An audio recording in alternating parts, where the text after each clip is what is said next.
สวัสดีครับผมพี่น้องมาพบกันแล้วนะครับกับข้าวพยากรณ์อากาศบริเวณภาคใต้ฝั่งออกประจำวันจันทร์ที่19พฤษภาคม2568เรามาแลกกันพร้อมกันเลยนะครับว่าอากาศบ้านเราวันพุธบ้างครับเริ่มกันที่ภาพแรกนะครับเป็นข้อมูลแผนที่อากาศผิวเผิน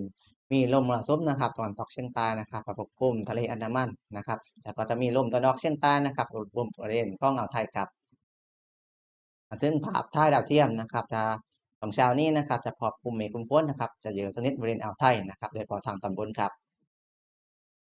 ครับมันถึงเรดาร์ชุมพรนะครับจะมีพบกลุ่มฝนนะครับบริเวณท้องอ่าวไทยนะครับตอนบนนะครับ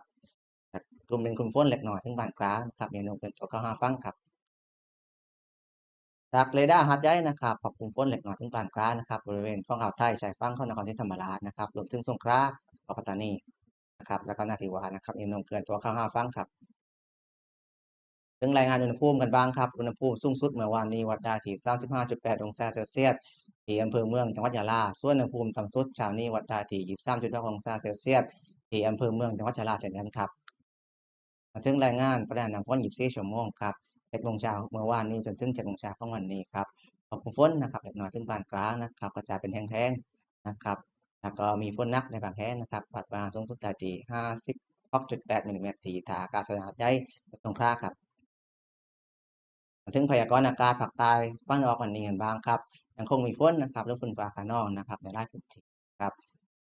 โดยเฉพาะทางจังหวัดสุราษฎร์ธานีนะครับนครศรีธรรมราชนะครับจะเยอะสักนิดอยู่ที่60%ของพื้นที่ครับส่วนเพชรบุรีประจวบชุมพรพัทลุงลงไปนะครับอยู่ที่40%ของพื้นที่ส่วนอุณหภูมิต่ำสุดอยู่ที่24ถึง26องศาเซลเซียสส่วนอุณหภูมิสูงสุดอยู่ที่32ถึง35องศาเซลเซียสนะครับยังไงวันนี้ยังคงมีฝนฟ้าคะนองนะครับให้ประชาชนระวัง ยังคงตกหนักแล้วก็ลมตกแรงด้วยครับในบางพื้นที่ครับ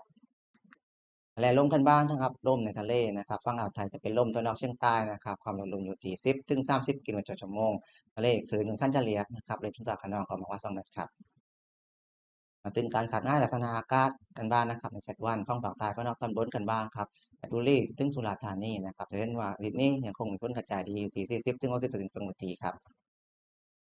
สำหรับภาคใต้ก็นอกตอนล่างนะครับนครศรีธรรมราชลงมานะครับก็ฝนก็ยังคงกระจายอยู่ที่40ถึง60%ของพื้นที่เช่นกันครับครับสำหรับวันนี้นะครับก็จบรายงานข่าวพยากรณ์อากาศเพียงแค่นี้ครับขอบคุณและลาก่อนตอนเช้าสวัสดีครับอุตุนิยมวิทยายุคใหม่แจ้งข่าวฉับไว